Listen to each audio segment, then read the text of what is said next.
Hey, no. Focus on me. Thank you. YouTube's recommended tab, a platform that seems so untouchable, so intangible, so controlled and so contrived.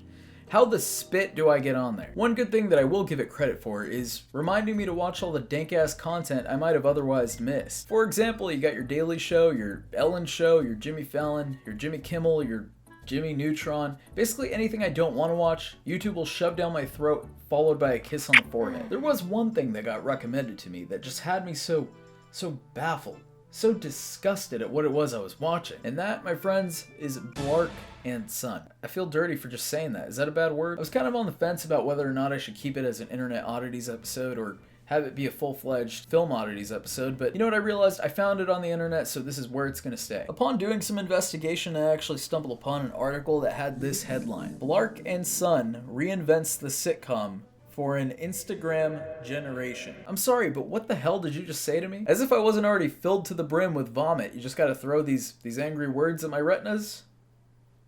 How dare you? Now before we jump into it Philip de neck pain style, I just want to give you guys a little bit of backstory, so that way you know what kind of mainstream media malignant tumor we're dealing with here. The first thing you might notice, obviously, is the hideous stylistic choice they decided to go with. Puppets. They decided on puppets. Now listen, I'm no expert, but honestly, anybody who uses puppets as a form of content deserves the highest punishment, okay? They deserve to be...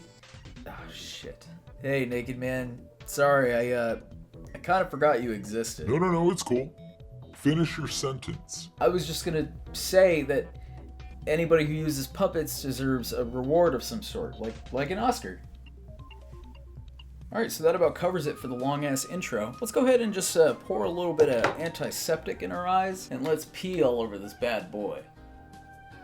Ah! Man, these cups sure are boring. I wish I had a cool cup to drink out of. Sure would be cool. How you doing, guys?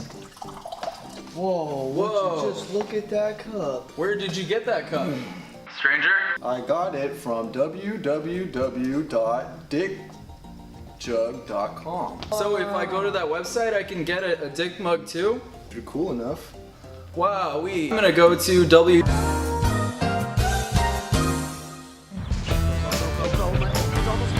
Yes! I haven't been outside in 3 days and I am loving it. Hey, Red Team, mind if I join your party? I brought some chips, some dip, and oh, look what the bad boy slipped in here. A plasma grenade. Anybody else have a headache right now? If I had to break down the sins that this monstrosity has committed thus far, I'd point out the obvious. One of the protagonists is an epic gamer. He looks creepy as spit, nasally voiced to convey prepubescent innocence. Shall I continue? No, I won't continue, but let's continue. Watch it. How do you take our already rock-solid bond and compress it further into a father-son friendship diamond? Oh, by putting another lock on my door?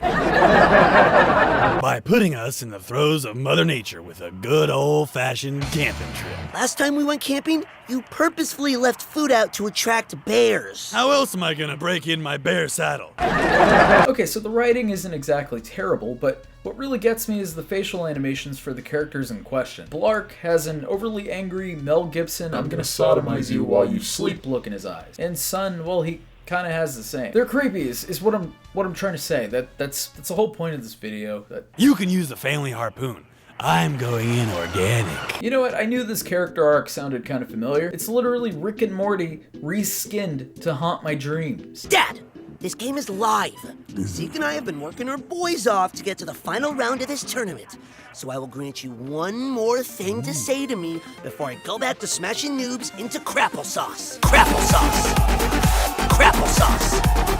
Crapple. And on that note, I'm basically done with this episode. Let's see what other adventures our boys get into, shall we? It's called a door, son. Wait, that's what those things are called? I've been labeling mine as a Bodifa this whole time. Where did I learn that? Leave me alone, you geezer. Hi, son. Hi, Regina. Oh, this must be your dad. Nice to meet you, son, Dad. I'm Regina. You know, the show kind of reminds me of this old show that aired on Nickelodeon back in the early 2000s, and I'm sure that you boomers can relate, but it was called Mr. Meaty, and they used the same kind of stylistic choice here with the weird, hyper-realistic puppets, and I love that show. And I'm starting to kind of love this show, if I'm being honest. Dude, I know you're a son. She. Ocho reza! Son, the film crew shooting the documentary on your abs is here. Should I just tell him you're occupado? Stop it! Time to go! Oh man, I kind of feel bad for the guy. I mean, he was just trying to help his son get laid. Yeah, it's a little weird, but it's a little sweet. Don't feel bad.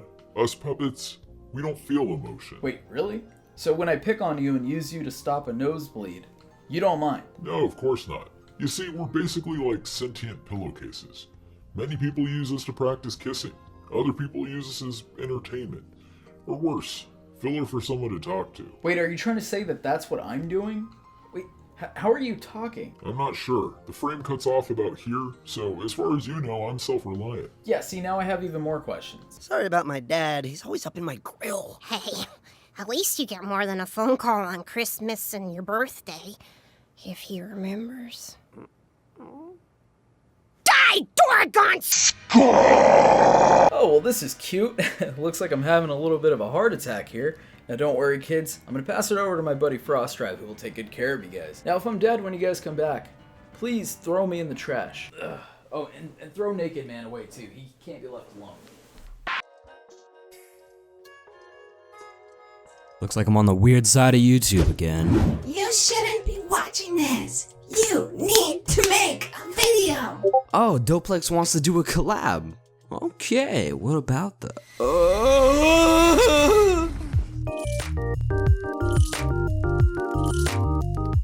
So after I cleaned my room of the puke stains and got acquainted to this show called Blark and Son, it made me think, what is it that makes these puppets so gut-wrenchingly hideous, disgusting, horrifying, and bad and gross? And the answer to that is surprisingly science. You see, most of the iconic character designs we all know and love follow this little scientific law that governs the entire universe called the golden ratio. It's everywhere, even in your butthole. I tried to find a diagram explaining that one, but guess I'm the first to think about it. But that's why even a butthole is nicer to look at than these fucking nasty ass puppets. I think I'm too sick. I can't animate anymore. It's because you keep bringing up buttholes. Yeah, you probably got a point there. But I'll just say it one more time, because clench your butthole and just watch the series, because after I watched a few episodes and got over that initial nausea, I actually realized the show is pretty good. It's pretty wholesome, and the jokes, the writing are great. We got the wholesome dad, who at first glance might look like a vicious murderer, but he really is just a guy who's enamored by his son and wants to have the craziest bond possible. And then the son just wants to play Roblox. But it's a great show. Definitely give it a go. This has been FrostDrive. Check out my channel. I make animations and do a comic series as well. Passing it back to you, Doplex. Did you guys happen to throw Naked Man away while I was gone? Nope, still here. Oh. Tight.